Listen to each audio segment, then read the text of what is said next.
Surat update breaking અસામાજિક તત્વ કહેવાતા એવા રાહુલ એપાર્ટમેન્ટના ઘરે બુલડોઝર ફેરવાયું. ઉધના પોલીસ દ્વારા કરવામાં આવી કાર્યવાહી.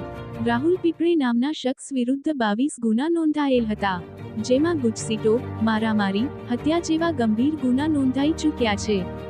ઘર પર બુલડોઝર ચલાવતી વખતે આસપાસના પોલીસ મથકના અધિકારીઓ, મનપા અને એસઆરપીની ટીમની મદદ લેવામાં આવી. પોલીસનો ચાંપતો બંદોબસ્ત ચારે બાજુ ગોઠવવામાં આવ્યો. Bureau report, Surat.